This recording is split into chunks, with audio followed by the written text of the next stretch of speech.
on se retrouve ce matin pour un webinaire que la Chambre d'agriculture vous propose donc autour de la thématique installation-transmission.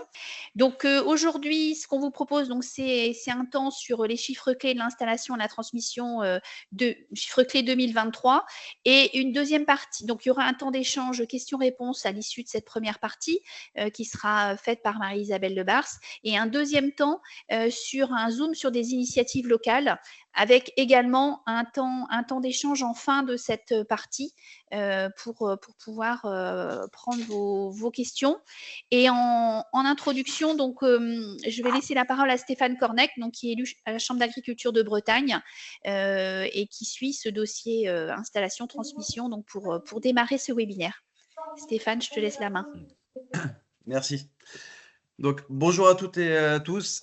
Merci de nous rejoindre pour ce rendez-vous annuel sous forme de webinaire.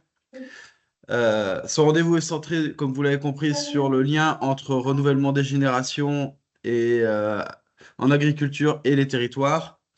En plus des chiffres clés par territoire, nous vous présenterons 4 initiatives locales pour vous alimenter dans vos réflexions. Le défi du renouvellement des générations passera par une organisation. Ton micro s'est coupé. Ton micro s'est coupé, Stéphane. Ah, juste sur la dernière phrase. Ouais. Ok. Le défi du renouvellement des générations passera par une organisation collective forte. En tant que collectivité, vous avez toute votre place pour accompagner les dispositifs régionaux existants ainsi que ceux qui sont proposés par la profession. La notion collective est très importante dans tout ce qui est renouvellement des générations, car elle permet de conjuguer les efforts et donc d'avoir un vrai effet levier par l'addition des efforts et l'addition des accompagnements pour avoir un rôle facilitateur et accélérateur dans les projets. Les accompagnements peuvent passer par vos compétences économiques, environnementales, foncières, par aussi la notion d'urbanisme, ainsi qu'à travers les PAT ou PCAET aussi. De plus, au vu de l'actualité, le collectif est aussi synonyme d'échange, de débat, de vivre ensemble, et surtout de bien vivre ensemble. Ce bien vivre ensemble doit être alimenté par une intelligence collective, ayant pour but de relayer, adapter, renforcer les dispositifs existants, tout en se permettant d'expérimenter de nouvelles actions afin de soutenir le renouvellement des générations. L'intégration des nouveaux installés fait partie intégrante du rôle des territoires afin de limiter aussi les tensions, les oppositions ou les clivages qu'il peut y avoir au moment de la création de projets ou tout au long de la carrière des agriculteurs. L'importance de mieux se connaître et de mieux travailler ensemble doit être un objectif partagé. Sur ce, je laisse place au webinaire et n'hésitez pas à poser vos questions. Les règles ont été avant établies par Véronique. Merci Stéphane. Bon, Marie-Isabelle, je te laisse la main pour la première partie. Oui, merci beaucoup. Merci et bonjour à tous. Donc, je suis Marie-Isabelle Lebars, je suis chargée de mission régionale installation-transmission pour la Chambre d'agriculture de Bretagne. Et dans mes missions, j'ai l'Observatoire des chiffres clés. Donc, c'est une mission de service public des chambres et que nous portons à connaissance de l'ensemble des acteurs. Et puis, l'animation des dispositifs dans le cadre de nos missions de service public qui alimentent, comme l'a présenté Stéphane, aussi l'échelon territorial.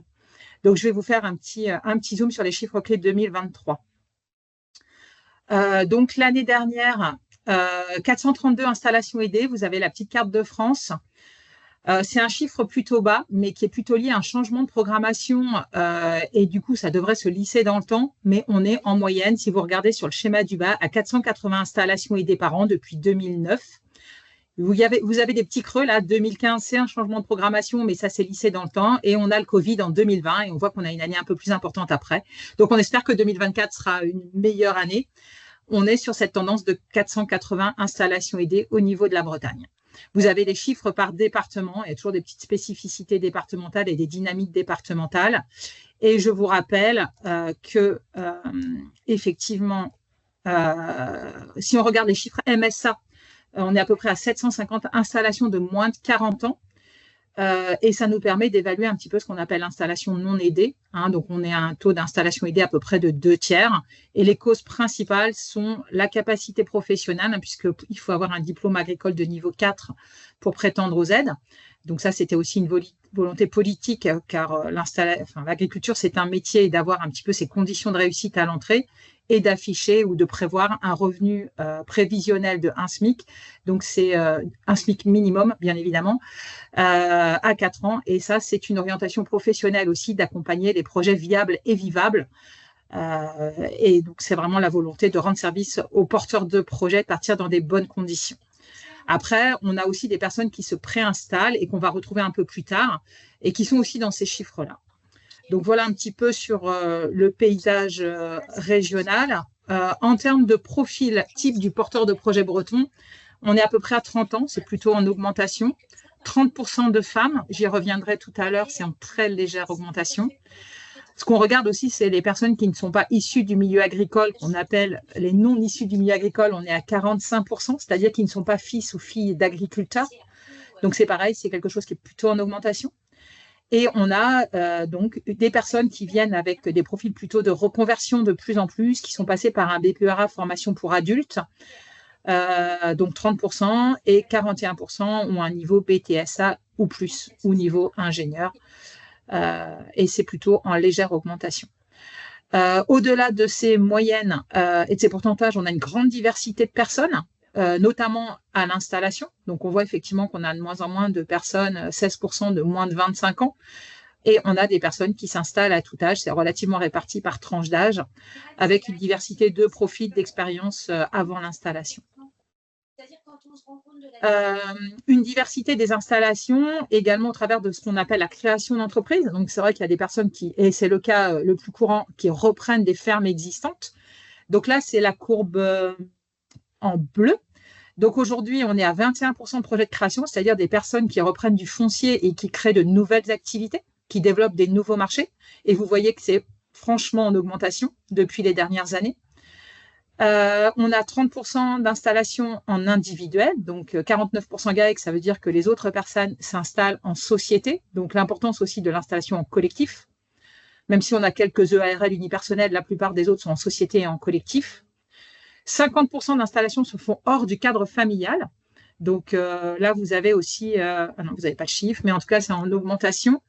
50%, donc c'est des enfants d'agriculteurs ou pas, puisqu'on a aussi des enfants d'agriculteurs qui ne s'installent pas sur la ferme familiale pour multiples raisons, mais on est à la moitié des installations.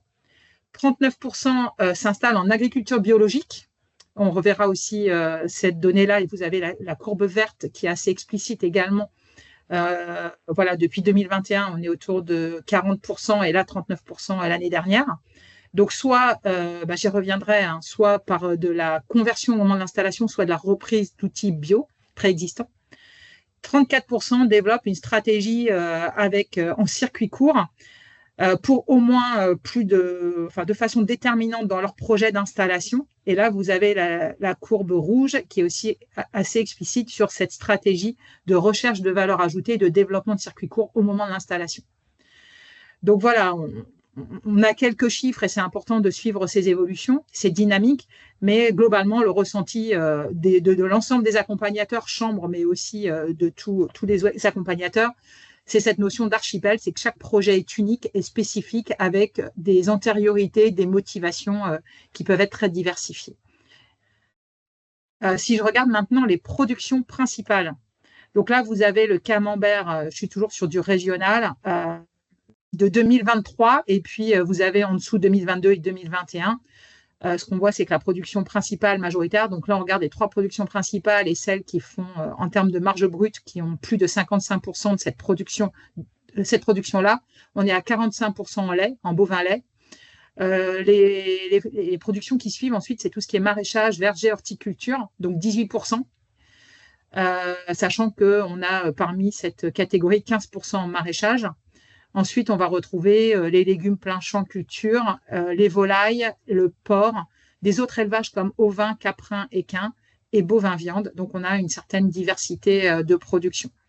Dans les autres élevages, on peut avoir aussi toute la diversité qu'on qu'on compile un peu entre guillemets, ça peut être des escargots, enfin voilà, c'est très diversifié. Et les autres productions végétales sont aussi dans maraîchage, verger, horticulture. On peut avoir de l'osier, du safran, enfin voilà. On a énormément de projets beaucoup plus diversifiés qui sont regroupés dans ces catégories. Là, vous avez la spécificité un peu des départements, hein, avec l'Ille-et-Vilaine très laitier, le Finistère, on retrouve les légumes. Dans les Côtes d'Armor, on va retrouver l'élevage porc avec 10% également Finistère. Donc voilà, vous avez un petit peu des spécificités locales, alors au niveau des départements, mais également au niveau des territoires. Et là, vous avez un petit peu une évolution en fait depuis 2005. Donc là, on voit que globalement, le nombre de projets en lait diminue. Il est stabilisé et là, on a l'impression sur l'année début 2024, qu'il remonte un petit peu. Mais voilà, on a quand même une baisse globalement de la production, en tout cas de l'installation en production laitière majoritaire. Et à contrario, on a plutôt la courbe verte avec une augmentation des projets en végétal. On ressent aussi qu'il y a un effet génération et attractivité du végétal versus animal, élevage. Pour les autres productions, on est sur des choses plus stables.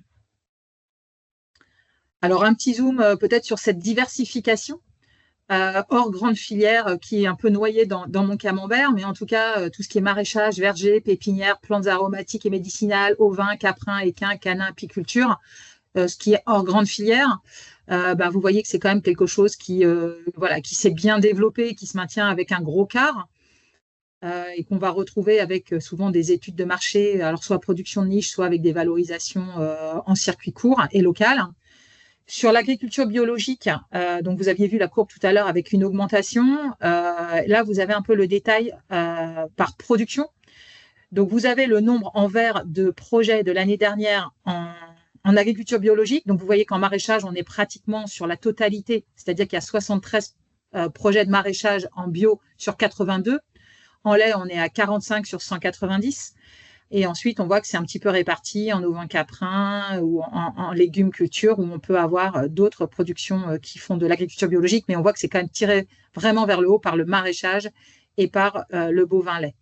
Avec des dynamiques et des contextes pour les porteurs de projets très différents, puisqu'en bovin lait, de plus en plus, on est pratiquement à des projets essentiellement de reprise et de remplacement d'associés dans des structures qui sont déjà en agriculture biologique.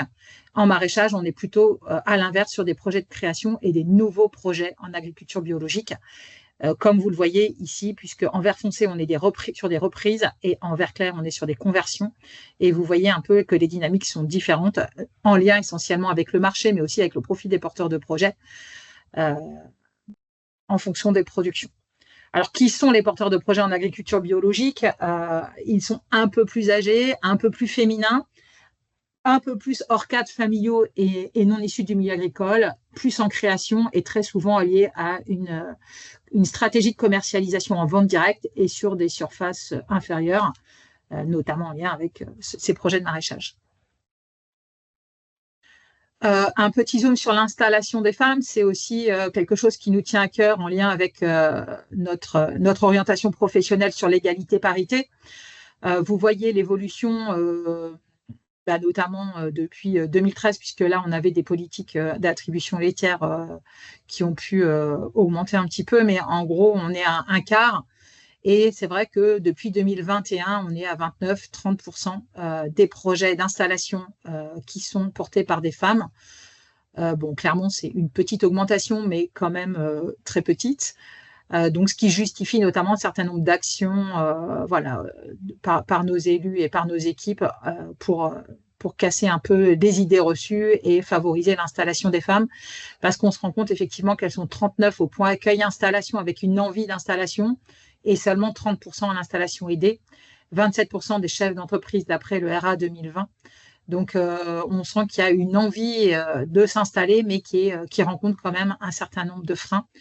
Donc, l'impression qu'on a un petit peu au travers des chiffres clés, c'est qu'il reste des différences et des spécificités, mais qui s'estompent peu à peu, et encore des freins. On a fait, il y a 2 ans, une étude sur l'analyse des freins à l'installation, et je vous ai mis un petit peu les mots-clés qui ressortent.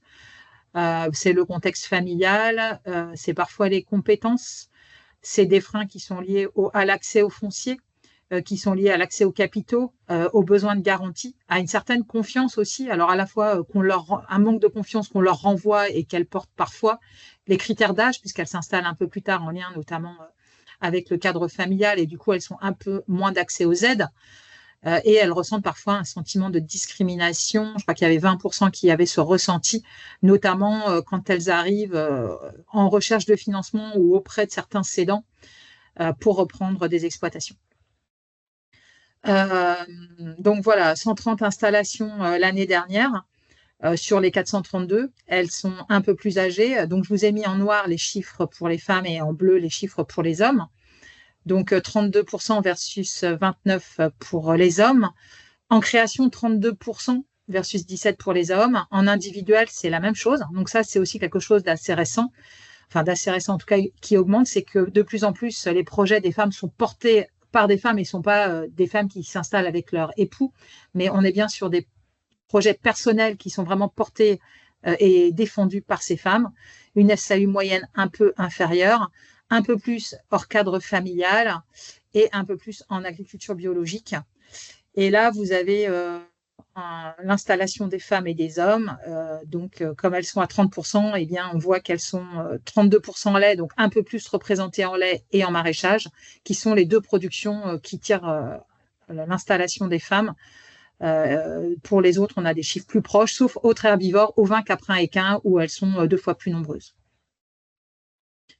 Donc voilà, je vous disais qu'on profite aussi de ces chiffres clés pour sensibiliser à l'installation des femmes. On a fait un webinaire il n'y a pas très longtemps qui est accessible sur nos sites et sur YouTube avec un certain nombre d'éléments, de données qui nous permettent de casser les idées reçues, de communiquer aussi en faveur de l'installation des femmes, de leur donner de la lisibilité. Donc, un petit exemple aussi des idées reçues avec, bon, évidemment, c'est animé, hein, c'est pas envoyé comme ça, et avec surtout des témoignages de femmes qui peuvent porter ces éléments-là. Alors maintenant, si je viens à l'échelle des EPCI pour donner un petit peu les dynamiques installation à l'échelle des EPCI, donc il n'y a pas les noms, mais vous reconnaîtrez. Donc ça, c'est le nombre d'installations aidées en 2023. Donc effectivement, vous voyez une grande diversité. Bon, après, elles n'ont pas la même taille non plus, entre les territoires. Et donc, ça, c'est les chiffres de l'année dernière. Alors, pour pondérer un peu les choses, on les a pondérés au recensement agricole 2020, parce qu'évidemment, ce qu'on regarde aussi, c'est le taux d'installation aidée. Donc, ces chiffres-là sont ramenés à 100 entreprises, c'est-à-dire que, voilà, ici, vous avez 1,29, par exemple, installations pour 100 entreprises, qui permet de quelque part de pondérer au nombre de chefs d'exploitation par territoire. Donc, on voit effectivement que ça corrige certains chiffres. Et comme on a un effet année, ce qu'on a fait aussi, c'est de lisser un peu les choses en prenant les taux d'installation aidés sur les 5 dernières années. Donc, entre 2019 et 2023, pareil, ramené à 100 entreprises du RA 2020. Donc, voilà un peu des petits chiffres qui peuvent vous aider à voir un peu comment se situe votre territoire en termes dynamique d'installation. Ensuite, on l'a mis à l'échelle. Alors là, on est sur les territoires chambres. Donc, après, moi, je vous laisse vous tourner aussi vers vos chargés d'animation territoriale si vous voulez avoir des choses plus fines. Mais ça, c'est la répartition des projets en agriculture biologique de l'année dernière. Donc, vous voyez un petit peu quand même des zones particulières. Et on a ces chiffres chaque année, donc vous pouvez aussi regarder l'évolution par année. Hein, on les communique depuis 4-5 ans. Vous avez aussi les projets 2023 avec vente directe, donc que j'ai présenté tout à l'heure, à l'échelle des territoires. Donc voilà un petit peu quelques chiffres clés. Alors, on a parlé d'installation, mais ce qui nous intéresse évidemment, c'est le taux de remplacement. Aujourd'hui, on est à une installation pour 2 départs, donc clairement, ça n'est pas satisfaisant. Notre orientation professionnelle, hein, c'est plutôt d'aller vers une installation pour 1 départ. Donc, il y a encore du travail à faire et on est tous, les équipes sont au taquet pour essayer d'améliorer ce taux de remplacement. Et c'est dans ce sens aussi qu'on a envie de travailler avec vous pour essayer d'être plus efficace collectivement. Donc là, vous avez les chiffres de la MSA. Les départs totaux, donc vous voyez qu'effectivement, avec la pyramide des âges, depuis 2016, on est à peu près à 2000 départs. On est à peu près à 1000 entrées. Donc, on est à peu près à une installation pour 2 départs. Donc, clairement, insuffisant. Et on n'arrive pas à avoir ces chiffres-là à l'échelle des territoires. En tout cas, vous avez quelques éléments, on va en reparler dans les profils de territoire, mais on n'a pas réussi à avoir cette année les chiffres MSA à l'échelle des territoires pour pouvoir pondérer un peu ces choses-là. Alors, il y a aussi des éléments en fonction des filières. Donc, à gauche, vous avez les chiffres pour l'ensemble des filières. Donc, le vieillissement, c'est des choses qu'on regarde aussi, le vieillissement des agriculteurs des 55 ans et plus. Donc, aujourd'hui, il y a 38% des agriculteurs qui ont plus de 55 ans et plus, mais on voit qu'on a un vieillissement particulier en lait, en porc, un peu moins en volaille, et on a quand même une population relativement jeune en maraîchage avec pas mal d'arrivées ces dernières années. En taux de remplacement très sur sentier, je vous dis une installation pour 2 départs à 49%. On est sur des taux beaucoup plus faibles en lait, en porc également, avec vraiment des problèmes de remplacement. Alors, les départs peuvent être remplacés aussi par des salariés ou des changements de taille. On sait qu'on a souvent des installations avec l'arrivée d'un peu de foncier. Donc, ça correspond aussi à un changement parfois de stratégie. 50% volaille et 148% en maraîchage. Donc, clairement, on a plus d'entrées que de sorties en maraîchage.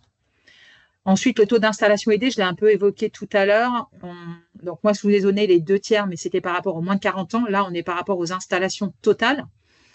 Donc, 49%, 76% en lait, 68% en porc, 50% en volaille, 50% en maraîchage. Donc, ça peut être lié soit au choix des personnes, bien évidemment, mais aussi au fait de ne pas avoir la capacité professionnelle ou de ne pas atteindre un SMIC à 4 ans. Mais c'est des gens, encore une fois, qui peuvent demander les aides aussi a posteriori, puisque en maraîchage, par exemple, on a souvent des personnes qui montent leur projet progressivement. Ensuite, le taux de départ avant 55 ans, on est à 22% et c'est relativement stable. On est un peu moins en bovin lait et porc. On est dans ces chiffres-là en volaille et par contre, c'est beaucoup plus important en maraîchage où on a des personnes qui arrêtent, alors de façon choisie ou pas, en maraîchage. Donc, voilà un petit peu quelques données que je voulais vous présenter, sachant que si vous voulez en savoir plus, on a cette plaquette chiffre clé qui est proposée chaque année, qui est disponible. Je vous ai mis le lien. Après, on peut aussi répondre à des demandes particulières. Et ce document existe aussi à l'échelle des EPCI, ce qu'on appelle les profils de territoire. Donc là, vous avez un exemple. Et il est accessible aussi sur notre site. Vous avez le lien également.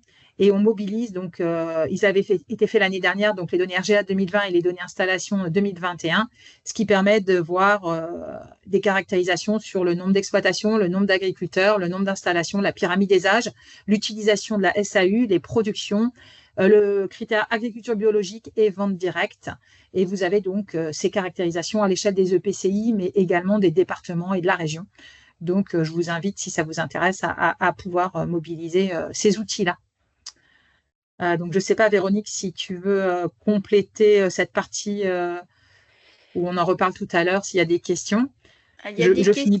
Ouais, peut-être ma partie. Ouais, tu n'as qu'à finir. Il y a une question, ouais. Mais finis cette partie-là et et puis on pourra, je pense, prendre quelques questions aussi en direct parce qu'il n'y a pas forcément. On est bien en avance, donc c'est bien. Vas-y, continue. Très bien. Alors sinon, donc je vous ai parlé effectivement de l'installation aidée. Donc toutes les installations nous intéressent, bien sûr, aidées ou non aidées, mais je vous ai donné ce que nous avons, nous, en tant que pré-instructeurs. Nous n'avons pas forcément le détail de ces éléments sur l'installation non aidée.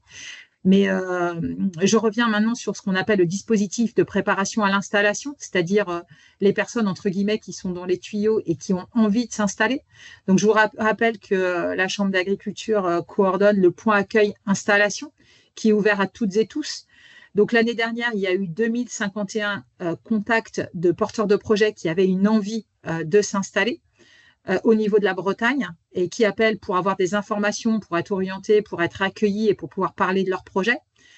Et on les oriente en fonction de leurs besoins. Donc, 22% sont plutôt au stade de l'émergence et sont orientés, donc soit sont en réflexion, soit vers du salariat, soit vers de la réflexion des outils qui peuvent exister, soit par des outils aussi de découverte des métiers. 17% vers les formations qualifiantes, donc notamment le BPEA, mais pas seulement.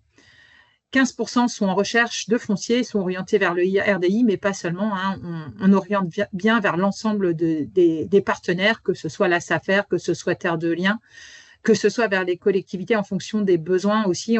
On a plutôt ce discours de dire qu'il faut multiplier les pratiques et les démarches pour pouvoir accéder au foncier, sachant que ces chiffres peuvent se superposer, bien sûr, hein, puisqu'on peut être à la fois en réflexion et en recherche de foncier.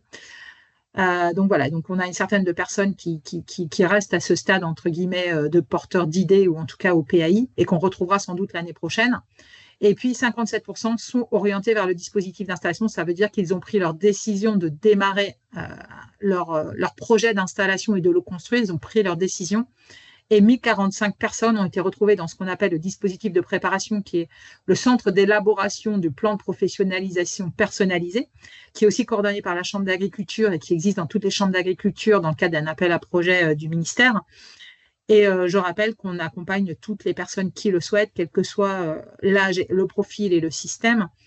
Donc 1045 personnes ont fait leur entretien projet.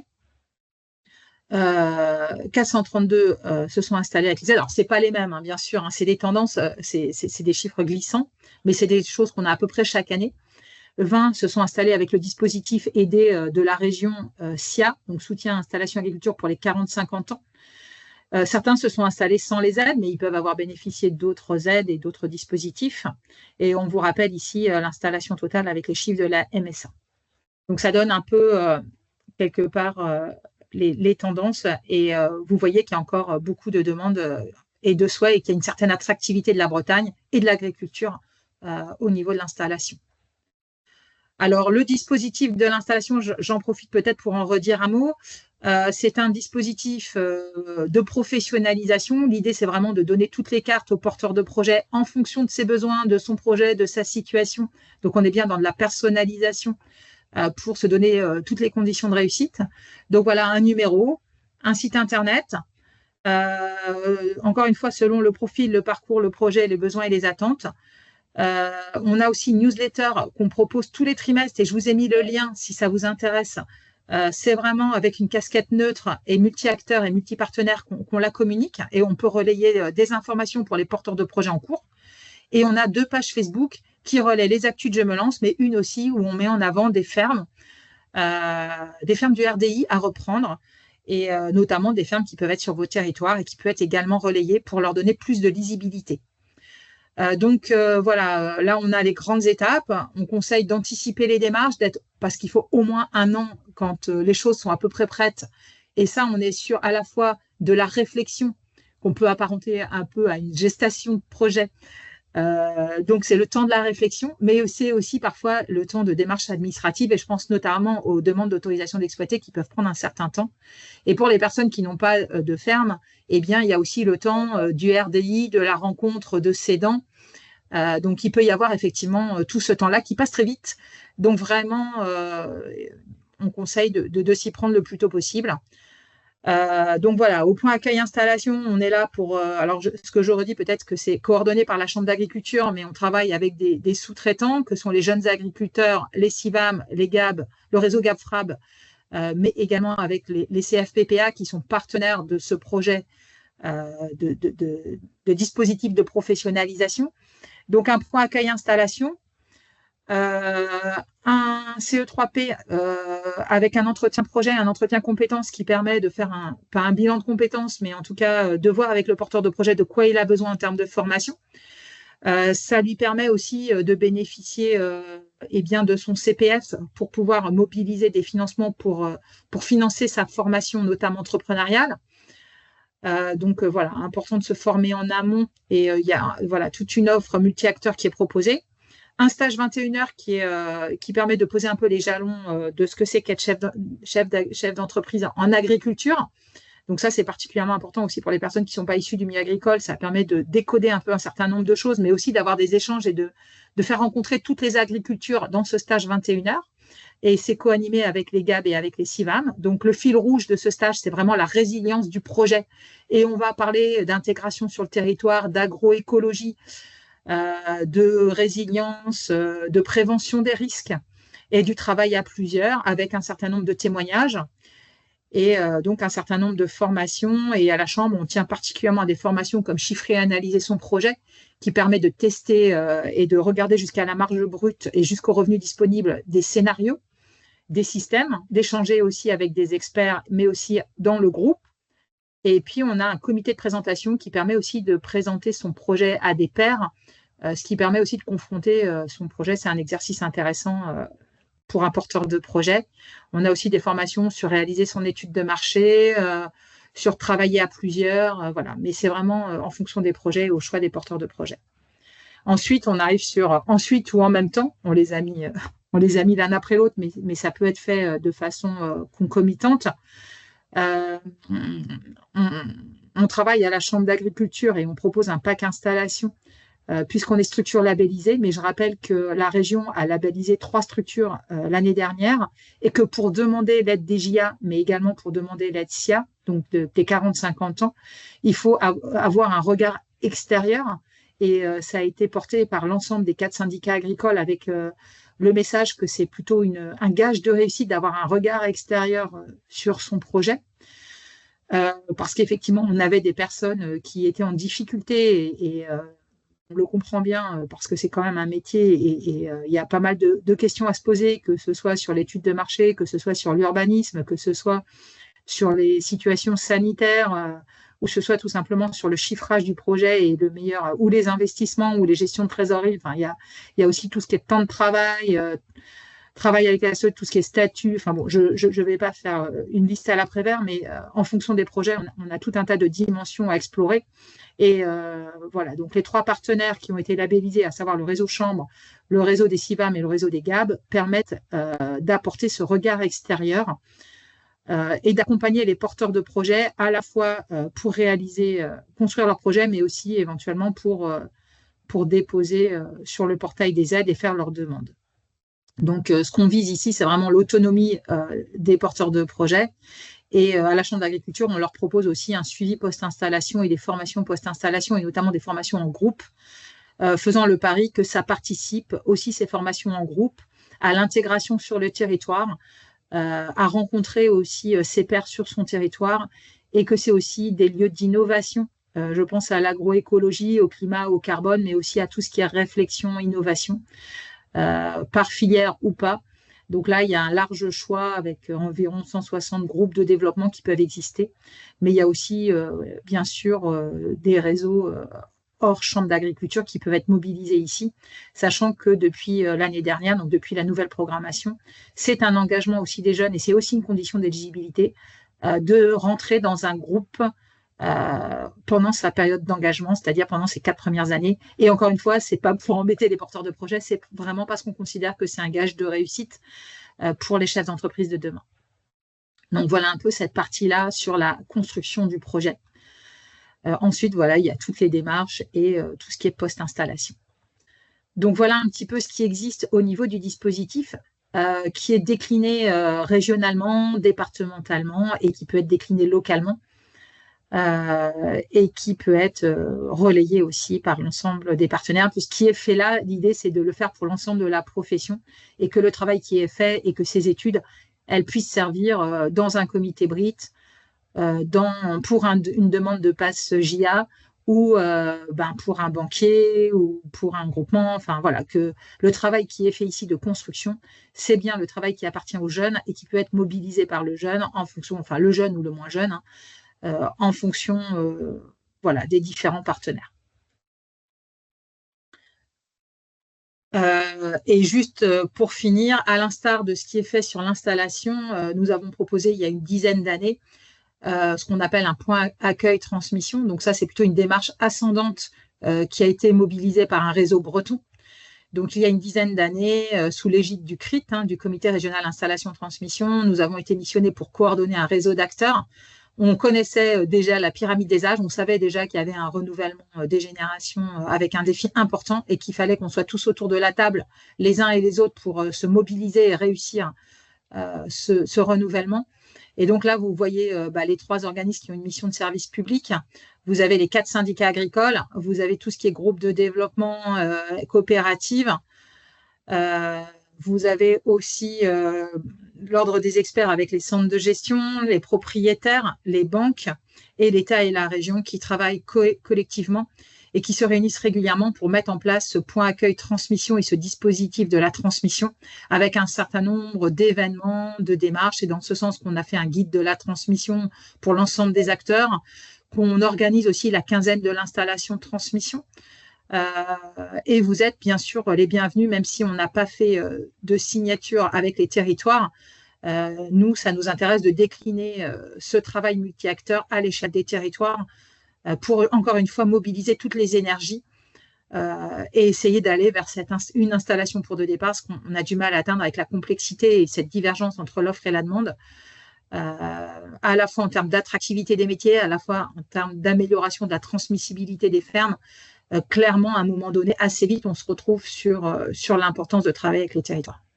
Donc là, vous avez le point accueil transmission, à l'instar de l'installation, avec un numéro, un site internet, un certain nombre d'éléments qui sont dans le cadre des missions de service public des chambres. On va retrouver le répertoire départ installation qui permet de faire rencontrer l'offre et la demande, mais on va aussi avoir une cartographie d'acteurs avec des offres de formation qui sont proposées par les chambres, par les CIVAM, tout ce qui est café transmission, tout ce qui est visite transmission, il y a le stage de parrainage. Enfin, on a toute une petite boîte à outils qui peut être mobilisée et qui peut être porté à connaissance des cédants et qu'on peut aussi communiquer, si vous le souhaitez, on en reparlera dans des forums transmission. Enfin voilà, c'est des choses qui peuvent être mobilisées et qu'on peut, elles sont vraiment faites pour être déclinées localement. Donc voilà un petit peu, j'arrête de parler sur cette séquence un peu chiffre-clé dispositif. Merci Marie-Isabelle. Alors, il y a 2 questions sur le chat pour le moment. Donc, est-ce que tu as des statistiques sur les échecs à l'installation, cessation au bout de 3-4 ans, un peu peut-être les profils types, voilà. Est-ce qu'on a des éléments là-dessus? Oui, en effet. Alors, on a les chiffres qu'on a dans le cadre du dispositif, puisqu'on participe en tant que Chambre d'agriculture, en tout cas sous l'ancienne programmation, au pré-contrôle de la DGA, puisque les jeunes s'engagent à être agriculteurs à 4 ans. Donc, à un moment, on va regarder ça avec la région maintenant. Donc, je n'ai pas des chiffres très récents, mais on est à 96% de taux de pérennité à 4 ans. Après, ce qu'on avait vu également, puisqu'on regarde aussi les revenus, même si aujourd'hui ils sont plus contrôlés, on les regarde quand même, et on avait en gros un tiers qui ont moins de 1 SMIC et un tiers qui ont plus de 3 SMIC. Le tiers restant est entre 1 et 3 SMIC en termes de revenus, parce qu'il y a est-ce que je suis encore là, mais il y a aussi est-ce que je suis satisfait et est-ce que ça va bien et comment voilà, en termes de à la fois charge mentale, à la fois en termes d'épuisement ou de, enfin voilà, tous ces critères on les regarde, et on avait fait une étude il y a 2 ans que je peux vous communiquer, et d'ailleurs qui faisait partie du webinaire qu'on avait proposé aux EPCI l'année dernière, où on faisait un retour sur cette étude de la pérennité qu'on avait réalisée grâce à un stagiaire, et qu'on va sans doute refaire l'année prochaine. On va le faire régulièrement puisque on voit bien que le profil, le contexte change, donc c'est important qu'on le fasse régulièrement. Mais ce qu'on avait vu globalement, c'est que effectivement, ça allait plutôt bien. On avait donc ces 96% de taux de pérennité à 4 ans, plutôt une bonne satisfaction des porteurs de projets, mais on avait quand même des personnes en difficulté et parfois des revenus quand même un petit peu bas qui pouvaient décevoir, notamment ramener au temps de travail et un souci quand même par rapport à l'organisation et le temps de travail. Donc, ce qui nous permet aussi de travailler avec eux pour essayer de trouver des solutions. Mais clairement, c'est un sujet. C'est un sujet qu'on va retravailler sur la fin de l'année, et je vous dis sans doute avec une nouvelle étude l'année prochaine, et qu'on pourra partager, parce que c'est vraiment de comment on travaille en préventif et en curatif pour que ça se passe le mieux possible. Et on va travailler avec la région, parce que je n'ai pas de données récentes, parce que la région ne nous donne plus ces indicateurs des contrôles à 4 ans. Donc, il faut qu'on réactualise ça. Donc, voilà, on a quelques éléments, mais sans doute insatisfaisants et à consolider, mais c'est un chantier qu'on a bien identifié et qu'on va travailler. Je pense notamment à la cellule Réagir aussi, avec qui on travaille et qui ont vu qu'il y avait parfois que les jeunes étaient peut-être un peu nombreux dans ces cellules Réagir, avec des situations quand même très différentes. Donc, on a vraiment tout ce travail pour essayer de consolider, de sécuriser les projets, et c'est aussi une prérogative de nos élus dans les comités installation de vouloir, quand il y a des points de vigilance, et c'est le sens aussi du regard extérieur qui est demandé par la région, c'est vraiment que ces points de vigilance soient partagés. On peut prendre des risques, mais ça se calcule. Et c'est vraiment cette posture de chef d'entreprise en prévention des risques qu'on essaie de porter dans le dispositif. Donc voilà, je réponds qu'à moitié à la question, mais en tout cas, on pourra à la fois relayer cette étude de l'année dernière et à la fois en reparler si on fait un webinaire l'année prochaine et communiquer en tout cas sur l'étude et en tout cas la consolidation des indicateurs qu'on fera en fin d'année. Est-ce que tu as des éléments en termes de production qui seraient plus, on va dire, plus fragiles ou qui ressortent plus dans les personnes qui sont plus en difficulté dans les 3-4 ans d'installation? Ouais, alors ce qu'on avait vu du coup dans l'étude de l'année dernière, c'est que il y avait plus peut-être un élément maturité qu'un élément production, mais on avait quand même vu, alors il y en avait des difficultés dans toutes les productions et des revenus bas, moins de 1 SMIC, voire parfois pas loin de 0 dans toutes les productions, mais par contre c'était un peu surreprésenté en maraîchage, en plantes aromatiques, en équins et un peu moins en porc où on avait des revenus très hauts. Par contre, en lait, on avait vraiment une très, très grosse diversité. Donc, ça dépendait des productions, mais il y avait un petit effet production malgré tout. D'accord. Et c'est pareil en cellules réagir. Ce qu'ils voient, c'est quand même aussi les projets individuels un peu plus présents et les projets bio un peu plus présents aussi, en lien sans doute avec la conjoncture. Voilà, donc il y a des petites alertes parfois, en effet. Ok. Oui, Stéphane, tu voulais intervenir là-dessus? Ouais, je voulais juste rajouter que aujourd'hui, on a quand même un gros point de vigilance qui nous est donné par la MSA sur les petits projets en maraîchage où ils ont quand même une multitude d'alertes qui leur arrivent et qu'on n'avait pas forcément les années passées. Et du coup, il y a un travail spécifique qui est d'accompagnement qui est aussi porté par la MSA sur ces projets-là, qui sont quand même reconnus aujourd'hui comme quand même assez fragiles, avec la multiplicité aussi des installations sur un même territoire et sur une même zone, qui fait aussi que derrière, c'est plus compliqué quand on est 100% en vente directe sur des petits projets, quoi. Ok, Ce qu'on merci avait vu Stéphane. dans l'étude également, c'est que pour les personnes qui n'étaient pas forcément du milieu agricole et quelque part qui pouvaient être parfois un peu loin des réalités, l'atterrissage était quand même plus compliqué. Donc c'est vrai que ce qu'on essaie de faire, et c'est l'objectif du parcours, c'est pas du tout de démotiver, c'est plutôt d'essayer d'avoir des points de vigilance. Encore une fois, on peut prendre des risques, mais c'est important de les mesurer et de ne pas avoir de déception. Donc c'est vraiment de se confronter à la réalité, d'aller sur d'autres fermes, de tester des choses, d'aller se salarier, d'avoir des périodes de salariat en amont. Donc vraiment, c'est des préconisations qui sont données parce que voilà, c'est d'autant plus dur quand on ne s'y attend pas et il peut y avoir des déceptions. Et c'est vraiment ça qu'on essaye de faire, c'est d'éviter ces déceptions dans ce parcours. Donc encore une fois, c'est pas de casser les rêves. C'est important effectivement d'avoir de la passion dans son métier, mais c'est aussi quand même d'être proche dans des réalités, c'est-à-dire la capacité à produire et le temps de travail. Et ce que disait Stéphane aussi, c'est le lien avec le marché qui ne sont pas toujours très bien compris par certains porteurs de projets. Ok. Il y avait une autre question sur les chiffres clés, notamment par rapport à, tu as présenté des cartes par EPCI. Est-ce qu'on a les chiffres clés par commune? Alors oui, on a les chiffres clés par commune, puisque donc ça c'est tout à fait possible. Le RA, ouais. Après, la question souvent c'est comment on communique, parce qu'il y a la difficulté de notre RGPD là, auquel on est quand même un petit peu obligé de répondre. Moi, je pars du principe qu'on peut commencer à communiquer des noms à partir du moment où les personnes sont éligibles à un dispositif d'aide publique. Donc, voilà, on va en reparler tout à l'heure, mais je pense qu'il n'y a pas de souci, en tout cas, à partir du moment où les personnes sont installées avec de la DGA ou avec un SIA, et à partir du moment où ils mobilisent des financements publics, de pouvoir commencer à communiquer. Et c'est ce qu'on fait souvent avec vous dans le cadre de pass JA ou de compléments de DGA ou de dispositifs, de pouvoir faire le lien avec vous quand il y a des dispositifs complémentaires. Mais la difficulté après de donner des chiffres quand il y a très peu de personnes, c'est vraiment le secret statistique. Mais bon, en général, on trouve des solutions. Mais oui, on a ces éléments-là et encore une fois, on est centre de ressources pour vous, donc on peut en reparler complètement. C'est l'objectif aussi de ce webinaire. Alors, il n'y a pas d'autres questions sur le chat. Est-ce qu'il y avait, voilà, il est 11h20. Est-ce qu'il y avait une autre question peut-être en direct si quelqu'un... oui, Pascal Prideau, allez-y si vous voulez. Merci. Oui, donc vice-président à l'agglomération de Saint-Brieuc dans les Côtes-d'Armor. Là, vous nous avez dressé pratiquement un tableau idyllique à travers les chiffres.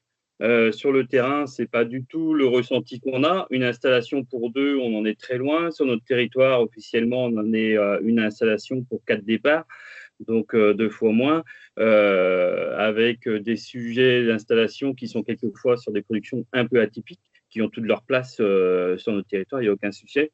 Mais par contre, avec un vrai déficit d'installation sur toutes les grandes productions qu'on connaît depuis longtemps, quoi. Donc, on a vraiment besoin de travailler avec tout le monde. C'est pour ça qu'on travaille évidemment avec la Chambre d'agriculture, mais également avec Agriculture paysanne, la SIAP et ainsi de suite.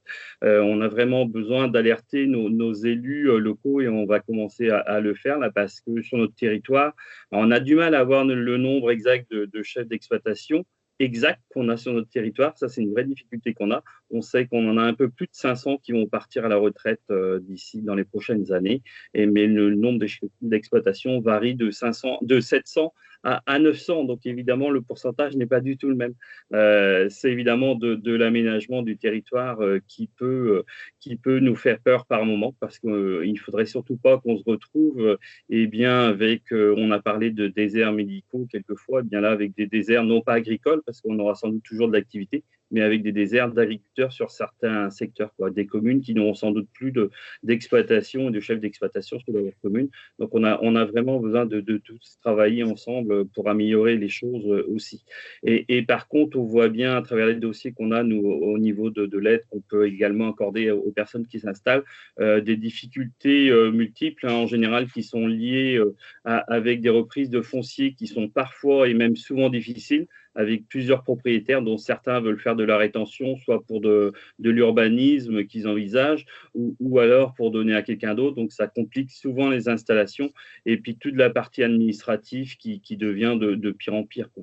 Avec des gens qui sont quelquefois installés sans que le dossier soit complètement déposé. On a vraiment besoin de faire attention à ce qu'on fait de ce côté-là. Donc, merci beaucoup, en tout cas. Et juste, alors, si j'ai brossé un portrait idyllique, enfin, j'ai essayé d'être objective, hein.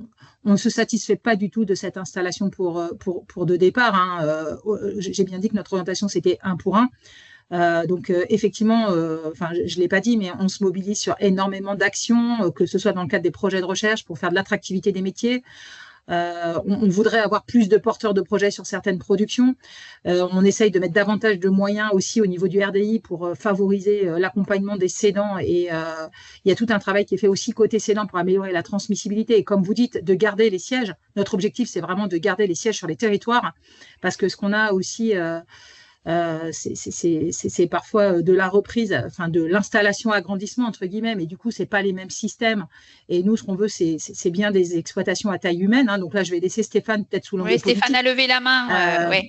mais clairement, enfin c'est juste pour dire que je suis pas là pour dire que tout va bien. Au contraire, je suis là pour dire qu'on a besoin de travailler à plusieurs et qu'on a chacun notre place et qu'on doit se mobiliser. Et c'est ce qu'on essaye de faire depuis un moment, mais qu'on fait chaque année.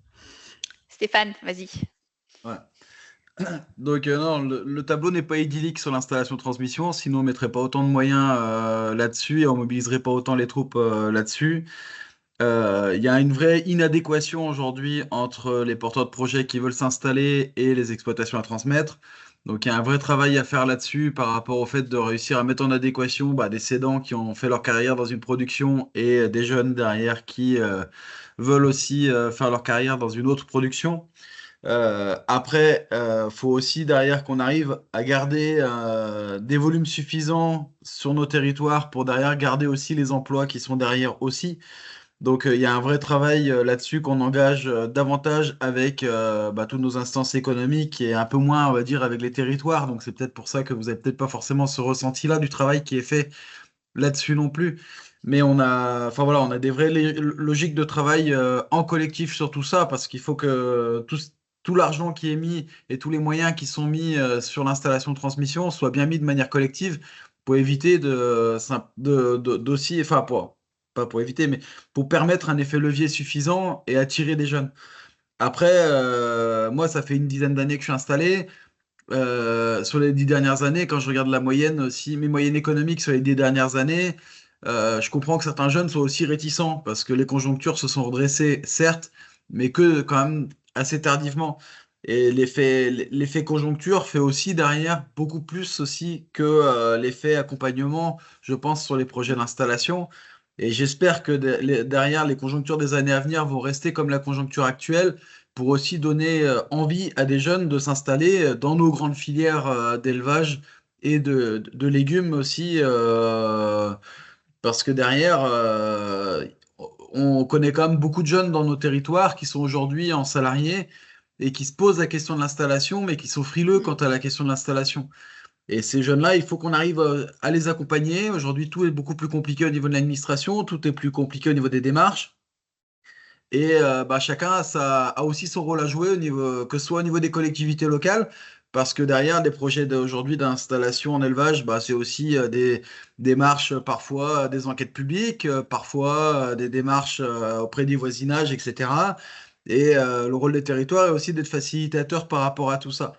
Et aujourd'hui, il faut vraiment qu'on tire tous dans le même sens pour derrière avoir un environnement suffisamment favorable pour permettre l'installation et permettre l'installation de porteurs de projets qui sont en confiance avec leur territoire aussi. Et on voit que dans certaines zones, on a davantage de porteurs de projets que dans d'autres. Et il faut aussi creuser de pourquoi on arrive aussi à drainer davantage de jeunes sur certains territoires et moins sur d'autres. Ça passe pas que forcément par l'économique et par les exploitations. Il y a aussi parfois des prix d'exploitation qui sont trop élevés dans certains territoires par rapport à des prix de foncier plus élevés aussi.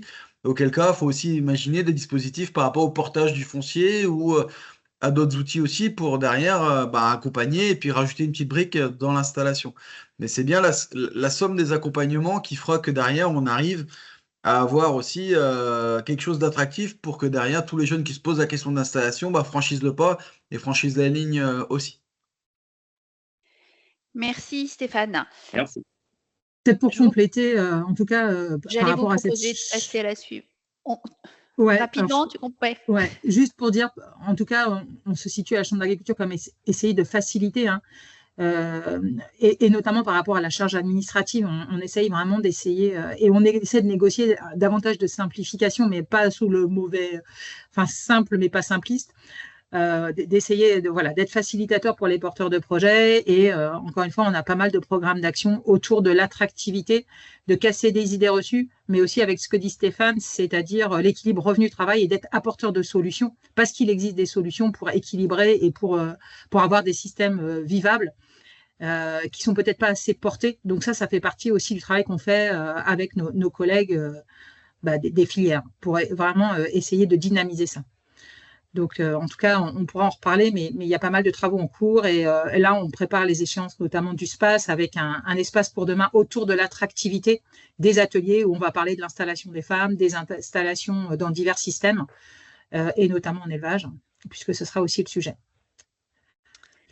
Merci Marie-Isabelle. Bon, je vous propose de passer à la deuxième partie, évidemment en lien avec ce qu'on vient de se dire, plus axée sur une présentation de 4 initiatives locales qu'on a pu mener avec certaines EPCI.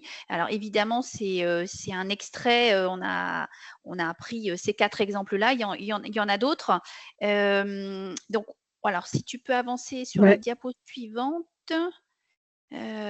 Donc, première initiative autour du soutien justement à l'installation, de la lisibilité, de la connaissance des jeunes qui s'installent sur le territoire. Donc là, on est sur Saint-Malo agglomération. Donc, on est sur cette collectivité avec une aide complémentaire à l'installation, complémentaire à la DJA qui est en place depuis 2019. Donc, depuis 5 ans, il y a eu 12 jeunes qui ont été jeunes agriculteurs qui ont été accompagnés sur ces 5 ans, donc avec une aide qui est à hauteur de 5 000 € à l'installation. Et puis donc, on va dire pour fêter, entre guillemets, cet anniversaire des 5 ans, le souhait de la collectivité de communiquer justement sur cet accompagnement, donc au travers d'un temps fort qui a été mis en place, à la fois une rencontre des jeunes installés avec les partenaires du territoire, mais aussi sous le format d'une expo photo pour aussi donner à voir plus globalement à la population de ces jeunes qui se sont installés. Donc ça a pris le format vous avez vu dans une précédente diapositive, de carte postale finalement, avec les photos de l'exploitation, de l'exploitant, et puis quelques éléments d'explication finalement de la production qui est faite au sein de l'exploitation.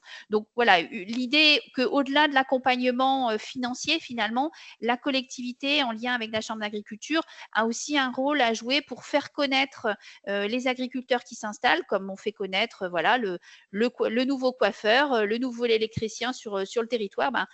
On fait aussi connaître les jeunes qui s'installent à la population pour faire ce lien, et on est aussi dans l'idée, on parlait tout à l'heure du bien vivre ensemble. Voilà, c'est aussi cette idée-là de mieux se connaître pour que ça fonctionne bien aussi au niveau du territoire, et montrer toute la diversité des agricultures du territoire. Donc voilà pour cette première expérience. On vous propose de présenter dans la foulée les 3 autres, et puis on aura un temps d'échange après ça pour si vous avez des questions. Donc Marie-Isabelle, je te laisse. Juste pour compléter, peut-être Véronique, sont invités du coup à cet événement à la fois les élus locaux, mais aussi des animateurs de bassins versants, des animateurs thématiques. Donc ça permet aussi d'avoir des échanges et de participer à l'intégration sur le territoire. Donc voilà, l'idée, c'est vraiment d'avoir un rendez-vous avec les acteurs locaux et ces jeunes qui sont arrivés sur le territoire. Tout à fait. Je prends le relais. Donc une autre initiative qui a été mobilisée ici par la commune de l'Ermitage, c'est l'accompagnement d'une installation en circuit court sur la ZAC du Lindon à l'Ermitage, donc sur une parcelle de la collectivité. Donc ça, c'est des choses qui se font de plus en plus, en lien notamment avec les PAT, la Restauco, ce souhait aussi de participer finalement à la production, à l'alimentation locale, notamment en maraîchage. Donc on avait cette demande de la commune, l'Ermitage, et on a du coup rencontré l'Ermitage et proposé une offre d'accompagnement qui s'est traduite par ces étapes-là. Donc déjà, une première chose, c'est l'étude du potentiel agronomique du sol. Donc, tout ce qui est prélèvement, analyse pour voir un peu la faisabilité réelle, l'hydrologie, puisque c'est évidemment des sujets de plus en plus prégnants, la pédologie, l'hydrologie et la faisabilité finalement de cette installation potentiellement en maraîchage. Ensuite, une étude et un conseil juridique sur tout ce qui est statut, bail, conditions d'exploitation, tout ce qui est bâtiment, urbanisme, tunnel, hangar, abri, donc tout ce que vous connaissez bien et qui sont des questions récurrentes. L'accompagnement à la recherche d'un candidat, donc on a pu écrire un cahier des charges avec la commune de ce qu'ils souhaitaient comme type de production et comment ils souhaitaient présenter ce cahier des charges, et on a pu faire une offre au RDI, puisque le RDI, le répertoire départ installation, je vous rappelle qu'on mobilise les demandes des porteurs de projets et les demandes des cédants, et on propose une mise en relation entre l'offre et la demande. Donc là, on a réalisé une offre de la collectivité qu'on a pu communiquer dans le cadre du répertoire départ installation comme une offre de cédant finalement, et on a pu mettre en relation avec les porteurs de projets. Je vous rappelle qu'il y a pratiquement 1000 porteurs de projets qui sont inscrits globalement, avec soit des demandes locales, soit des demandes territorialisées, avec des productions diverses et des motivations diverses, mais en tout cas, il y a du monde en fait qui en attendent d'offres au niveau du RDI, et je vous rappelle que c'est gratuit pour les porteurs de projets. Donc, ça a permis de donner une visibilité à l'offre immédiate. On a multiplié ça aussi par la communication de cette offre dans les autres réseaux, les réseaux des CIVAM, les réseaux de Terre de Liens. On a fait aussi une annonce Ouest France. Et puis, bien sûr, avec la commune aussi. Donc, l'idée, c'était de faire connaître largement. Et ça, c'est du coup On a eu un succès et on a eu un certain nombre de retours. Alors, pas tant que ça, hein. Paradoxalement, on peut croire que les demandes se multiplient. On a eu très peu de demandes, en fait, de porteurs de projets, mais ça nous a permis quand même de trouver la bonne personne. Donc, on a fait également avec la commune une visite sur le site pour présenter le site aux candidats.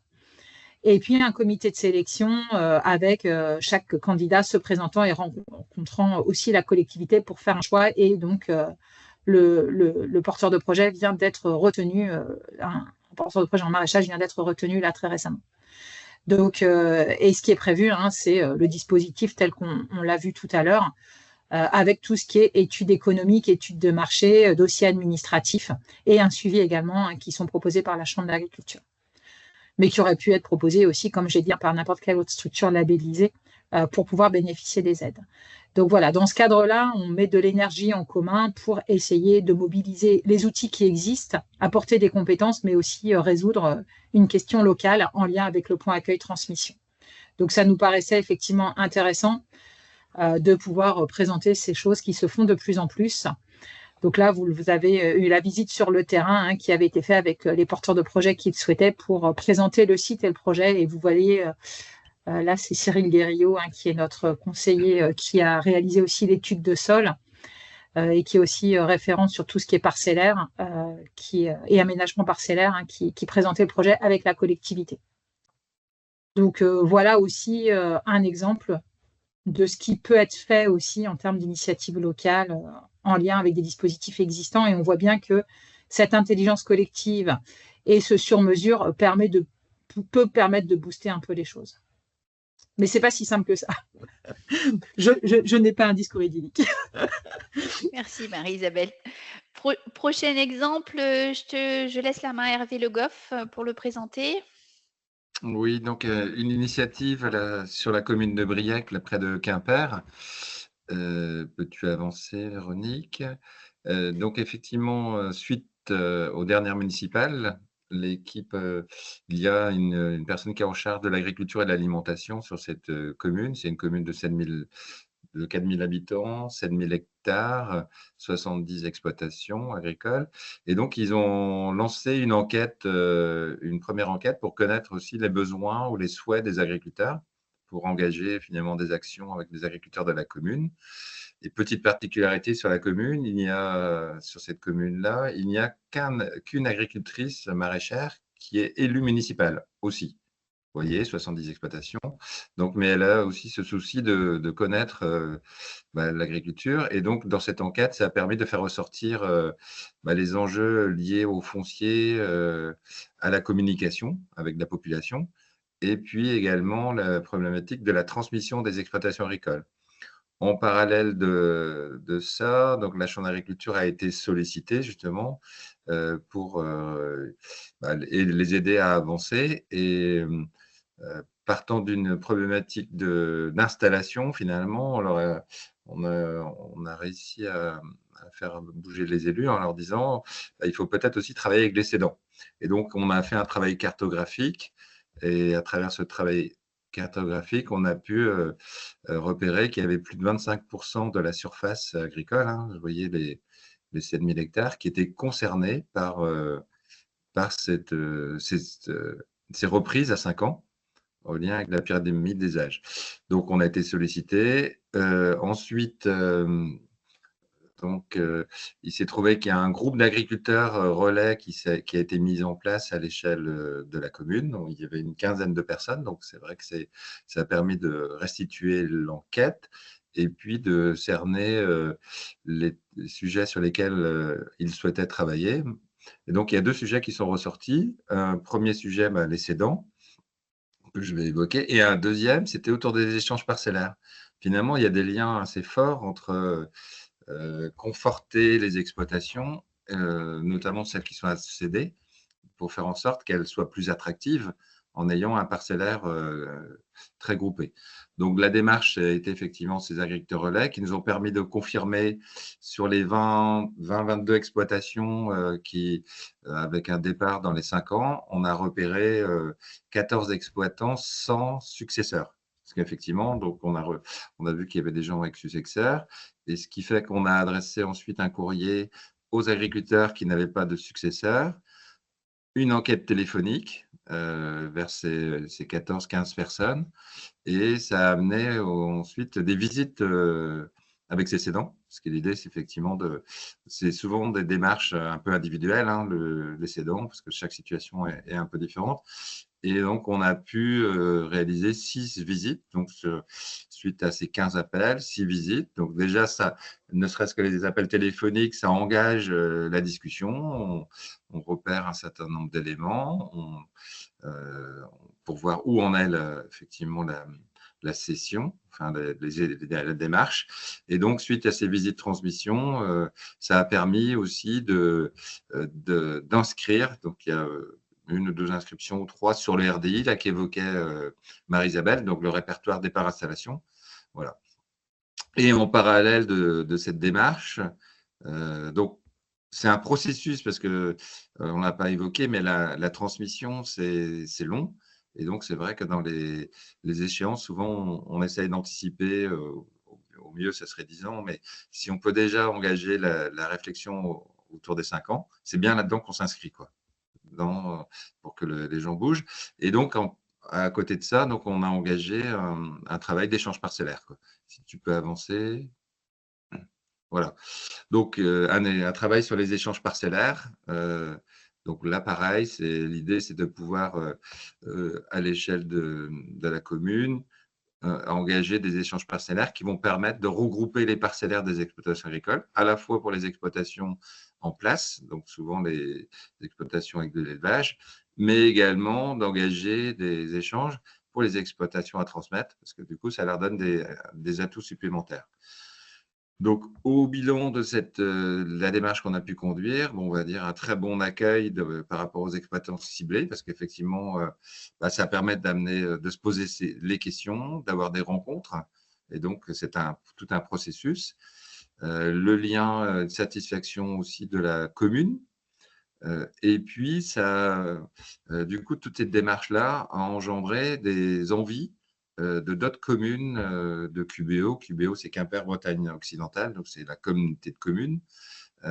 Et donc, aujourd'hui, on va passer à une échelle intercommunale, donc dans le cadre d'une expérimentation associant justement les problématiques foncières et de transmission.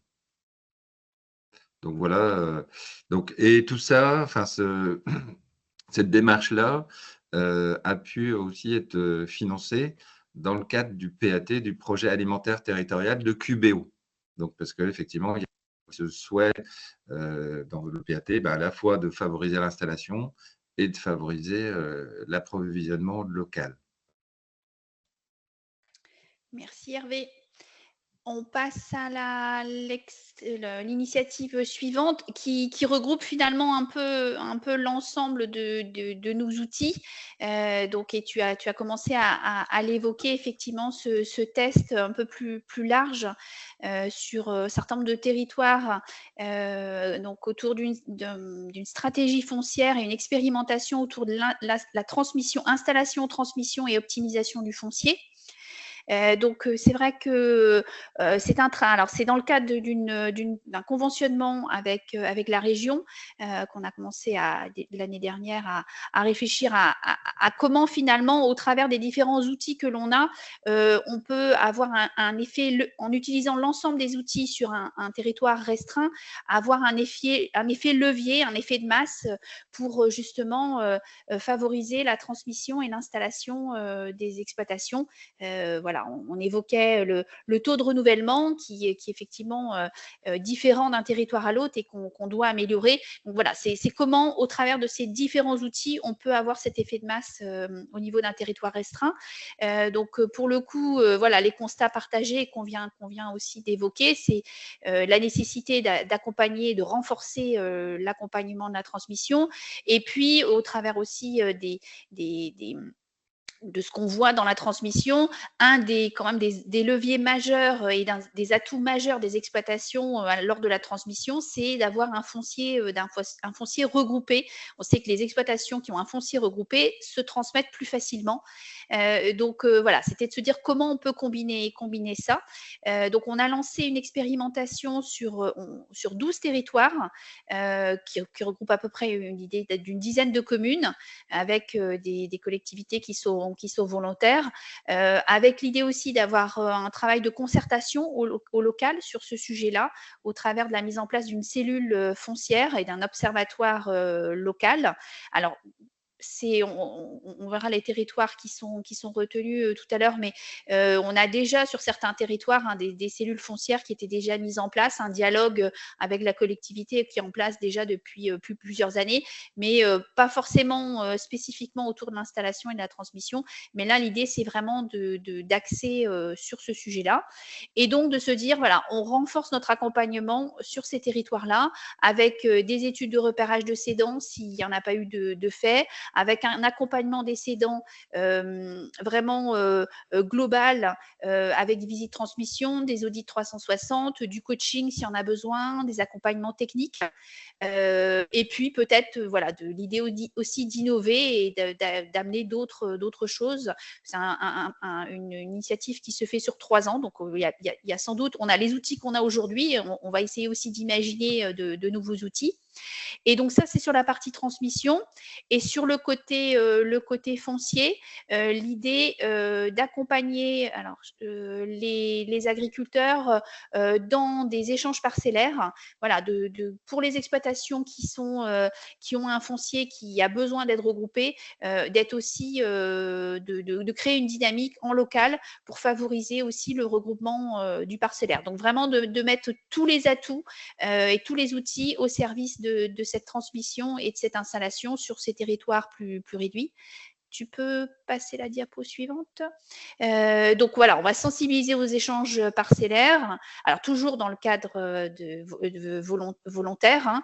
Et puis, on travaille aussi, l'idée c'est aussi de travailler avec la SAFER pour mettre en place des réserves foncières qui permettront de faciliter les échanges, d'amener d'autres opportunités. On sait que quand on a un volant foncier sous la main, voilà, on facilite aussi ce foncier. Donc le portage foncier, il est fait par la SAFER et il est aussi le coût du portage foncier, il est pris en charge par la région dans ce cadre-là. Donc cette expérimentation, que je vous disais, elle va durer 3 ans. Là, les territoires aujourd'hui qui sont lancés, alors il y a d'autres territoires qui sont en cours de discussion, mais en tout cas, ce qui est démarré aujourd'hui, on a 4 premières communautés de communes. Donc, on en a 2 dans le Finistère, donc Plébin, Châteaulin, Porzay, sur le Pays des Abers également, une dans le Morbihan sur Ploermel communauté et une dans les Côtes d'Armor sur la communauté de communes du Creusbreizh. Et comme je vous disais, d'autres territoires en discussion qui vont aussi être lancés assez rapidement. Donc voilà sur cette expérimentation, ce test finalement qui résume un peu tout ce qu'on a pu voir avant et l'idée d'avoir cet effet levier. Donc on verra au fur et à mesure de la période de test comment ça va se dérouler, ce qu'on va pouvoir innover autour de ce sujet-là. Je vois qu'il y a une question sur comment vont être sélectionnés les territoires.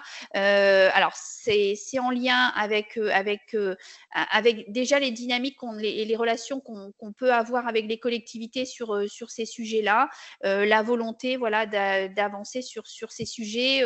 Hervé, par exemple, expliquer que sur Briec, finalement, ça débouche à une discussion avec Quimper-Bretagne occidentale. Donc, Quimper-Bretagne occidentale fait partie d'un 5e territoire test qui va être lancé.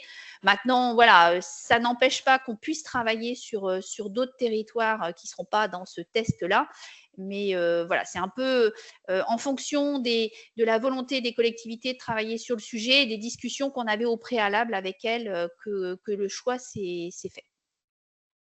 Parce que c'est vrai que tous ces outils existent, oui. Mais l'intérêt de cette expérimentation, c'est d'avoir un peu de moyens d'animation avec la région et avec la SAFER pour essayer de catalyser davantage. Parce qu'on voit bien que c'est des sujets complexes, hein, vous l'avez évoqué certains. C'est pas parce que l'outil existe qu'il y a une volonté locale, qu'on arrive à l'animer. C'est quand même un petit travail de fourmi.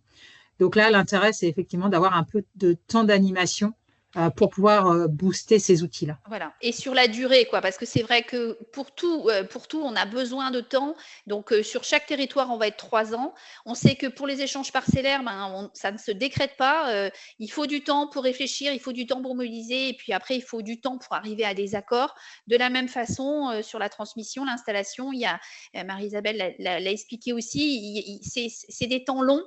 Donc, être 3 ans sur un même territoire avec effectivement des temps d'animation de différents profils et compétences de la Chambre d'agriculture, que ce soit le chargé d'animation territoriale comme Hervé qui fait le lien avec la collectivité, avec les partenaires, que ce soit le conseiller foncier qui va vraiment être axé sur les échanges parcellaires et sur cette négociation, que ce soit le conseiller de transmission. Voilà, c'est vraiment essayer de mobiliser toutes les compétences, et puis nos élus évidemment qui sont en lien avec les élus de la collectivité pour piloter ces projets.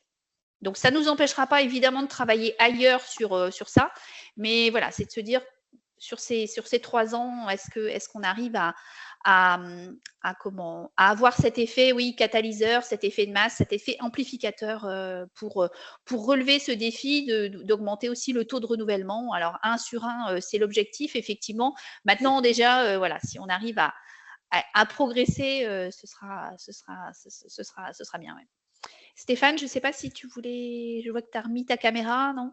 Tu voulais dire un mot? Ouais, juste sur les échanges, enfin tout ce qui est stratégie autour du foncier, faut pas oublier que derrière, il faut vraiment qu'on ait un gros effet des actions collectives là-dessus, que ce soit accompagner les jeunes par rapport aux démarches, mais aussi derrière, les territoires et surtout, je pense, les maires peuvent avoir aussi un effet levier parce que derrière, surtout dans le cadre des échanges, bah, souvent le dernier frein, c'est le propriétaire. Et alors, le maire peut aussi avoir un peu un effet, ou les élus locaux peuvent aussi avoir un effet facilitateur et au moins générateur de discussion parce que bah, c'est les derniers effets bloquants où derrière, on n'y peut rien, c'est à partir du moment où le propriétaire ne veut pas, quoi. Oui, et puis justement, peut-être cet effet, voilà, on peut se dire aussi que cet effet un peu amplificateur peut aussi inciter parfois un propriétaire un peu réticent à se mettre dans la dynamique aussi comme les autres, quoi. Est-ce qu'il y avait des questions? Alors, sur le chat, il y avait effectivement sur la sélection des territoires là. Est-ce qu'il y avait d'autres questions, Monsieur Prideau? Oui, peut-être un retour d'expérience. Sur Saint-Brieuc, eh bien, nous sommes Béalgue Verte déjà depuis de nombreuses années, donc avec la possibilité de créer des réserves foncières à travers la SAFER et l'accompagnement de la Chambre et de la région. Donc, ça fait quelques années maintenant qu'on a mis notre première réserve en place. C'était une possibilité de récupérer une parcelle de 8 hectares en 2018 ou 2019. Il a fallu 2-3 ans pour que les premiers échanges puissent avoir lieu. Il y avait des réticences de la part de plein de monde autour de la table, en particulier des exploitants. Et aujourd'hui, on a réussi à faire quand même 4 ou 5 rebonds sur ces différentes parcelles. Oui. Donc, c'était quand même intéressant une fois que ça a été démarré. Et là, on est sur une autre problématique avec une nouvelle réserve foncière depuis 2 ans maintenant avec 38 hectares. Donc quelque chose de beaucoup plus conséquent. Et là, on est confronté à un blocage des agriculteurs qui s'étaient partagé ce foncier-là entre eux à proximité et personne ne veut bouger le petit doigt. Donc comment est-ce qu'on fait, même avec la meilleure volonté des élus de l'EPCI ou de la commune, des communes concernées, Oui. eh bien on est face à une situation de blocage. Donc on a aussi besoin de lever ces leviers-là aussi. Mais oui, de la même façon que l'installation, le cadre n'est pas idyllique non plus pour les échanges fonciers. On sait bien, même si on a une réserve foncière, voilà, c'est des temps longs. Si on est face à des freins, qui sont les freins de chacun. Donc il faut arriver à faire avec, et c'est vrai que c'est pas toujours simple. Oui. Il faut en trouver un ou deux qui soient prêts à rentrer dans la Voilà. démarche et du coup, ils Ouais. entraînent les autres. Voilà, c'est des éléments C'est ça. moteurs, c'est l'importance d'avoir des éléments moteurs sur le territoire qui vont. Voilà, j'évoquais tout à l'heure sur le fait des propriétaires, mais effectivement, au niveau des exploitants, voilà, s'il y a quelques agriculteurs qui sont moteurs, ça peut aussi permettre d'entraîner d'autres. Est-ce qu'il y avait Alors- d'autres questions? Non, a priori. Marie-Isabelle, tu nous Pour resitues faire une petite synthèse. Ouais, voilà. C'est peut-être, mais s'il y a d'autres questions, on les prend. On a un peu le temps. Oui, On est oui, pas obligé ouais. de finir à midi, mais on a un peu le temps. Oui, mais on a c'était encore simplement- quelques diapos après, ouais. Voilà, c'était simplement de dire qu'effectivement, ce qu'on a envie de dire aujourd'hui, c'est vu l'ampleur du travail et le défi, mais qui n'est pas nouveau, hein, qu'on a tous. Il existe un certain nombre de dispositifs, donc ça c'était un schéma de la région avec effectivement la DJA, mais qui n'a qu'un effet levier, c'est un peu une carotte en fait, et une aide à la trésorerie, mais voilà, c'est un outil parmi d'autres. Le prêt Brut agricole avec aujourd'hui les plateformes locales qui sont aussi en train de le mettre, qui peut donner un petit coup de pouce, donc une aide pour les 40-50 ans. Il y a le diagnostic transmission 360, alors qui a déjà été plus ou moins mis en place par la Chambre d'agriculture, mais qui est relancé par la région, avec cette idée aussi d'améliorer la transmissibilité des fermes, avec du coup ce module aussi agroécologique et transition pour améliorer la transmissibilité des fermes. On parlait de l'aménagement parcellaire, mais clairement le lien au sol et l'accessibilité pour un élevage laitier, l'accessibilité aux parcelles, à la fois pour les vaches, mais aussi d'éviter d'avoir des parcelles trop éloignées. Ça va évidemment dans le sens de l'amélioration de la transmissibilité de la ferme. Donc, c'est des choses qu'on peut faire aussi et qu'on peut accompagner avec les cédants en fin de carrière. Donc, on va regarder aussi cette adaptation au changement climatique demain avec les cédants. Donc, ce sera éventuellement un plus ou pas pour la transmission des fermes, mais en tout cas, ça doit être discuté entre le porteur de projet et le cédant. Donc, ça, c'est un outil qui est en train de sortir et sur lequel on travaille, que tu as cité aussi dans les expérimentations, Véronique, et qui a été cité aussi par Hervé quand on parle de diagnostic transmission. Il y a des aides aux investissements, il y a les MAEC, et moi, je vous ai cité du coup le point accueil installation, le point accueil transmission, mais avec des dispositifs qui sont aussi à la carte, et le répertoire départ installation. Donc voilà, c'est des outils qui peuvent jouer leur rôle, mais ce n'est pas des outils régionaux loin de vous, c'est des outils qui peuvent être mobilisés. Nous, on les utilise dans le cadre de notre mission de service public, mais on peut toujours les mobiliser, les démultiplier pour qu'ils soient plus, encore une fois, les outils, et je crois que le témoignage de l'élu de Saint-Brieuc nous le montre aussi. C'est ce qu'on en fait, c'est comment on l'anime, c'est comment on le porte localement, comment on fait de l'intelligence, parce qu'un outil tout seul, ça suffit pas. Donc clairement, ce qu'on peut faire à la Chambre d'agriculture et notre organisation est fait de cette façon-là. On peut contribuer à la construction de la stratégie agricole, on peut décliner, amplifier les dispositifs sur les territoires, animer des cellules foncières, animer et préinstruire des compléments de DJA, puisqu'on le fait déjà pour la région. Du coup, autant utiliser ce qui existe déjà. Participer à des comités BRIT, mettre en place des actions spécifiques sur mesure, comme on l'a vu avec les expérimentations, et encore bien d'autres actions. Donc, des initiatives, il y en a pas mal. Là, on en a présenté 4 de façon un peu différente. On en présente chaque année. Il y en a qui sont mises en ligne sur notre site. On a une plaquette aussi qu'on peut vous recommuniquer avec peut-être un petit guide pour essayer de se poser les bonnes questions et apporter aussi des méthodes et des points de réussite. Donc, voilà, c'est des choses qu'on peut faire aussi en lien avec vos questions, qu'elles viennent des PAT ou des PCAET ou de l'angle économie ou peu importe, cette question d'installation-transmission, c'est vrai qu'elle est transversale et elle permet aussi de travailler transmission et transition. C'est aussi des choses qu'on travaille à la Chambre d'agriculture. Donc, c'était simplement pour vous rappeler effectivement qu'on est là aussi pour accompagner les territoires dans ces démarches-là avec vous et avec l'ensemble des acteurs. Donc, vous retrouverez le lien sur la plaquette là, auquel fait référence aussi Marie-Isabelle dans le diaporama. Et puis, avant de laisser la parole à Stéphane pour conclure le webinaire, quelques éléments effectivement qui viennent d'être dits et sur notre organisation et la façon aussi dont on est à vos côtés. Donc, on a un site web spécifique agriculture et collectivité depuis plus de 2 ans qui est vraiment alimenté donc, dont vous retrouvez le lien également sur le diaporama, donc qui est vraiment alimenté régulièrement de retours d'expérience, mais aussi d'actualité, de chiffres clés, de documents tels que les chiffres clés installation, transmission dont on a parlé aujourd'hui. Donc, n'hésitez pas à aller régulièrement sur ce site. Et on a également une newsletter collectivité. Alors, certains d'entre vous ils sont sûrement abonnés, mais vous retrouverez aussi ce lien, si vous ne l'êtes pas abonné, vers l'inscription. Donc là, c'est une newsletter qui est publiée 5 à 6 fois par an. Alors, on en a eu une spécifique sur l'installation à l'automne dernier, justement. Et donc là, la dernière en date est de juin 2024, avec de la même façon, dedans, des témoignages de l'actualité réglementaire, du partage d'expérience. Donc, au travers de ces liens, n'hésitez pas à aller vous regarder le site et vous inscrire à la newsletter. En termes d'organisation, donc on a une organisation, une structure régionale, mais une organisation de proximité avec donc 20 territoires de projet et 25 antennes qui sont au plus proche de vos collectivités, avec notamment un ou une chargée d'animation territoriale qui est vraiment en lien direct avec vos structures, avec vos services et les élus des collectivités. Donc, aussi 27 élus référents qui sont aussi en proximité. Donc là, de la même façon, vous retrouvez le lien vers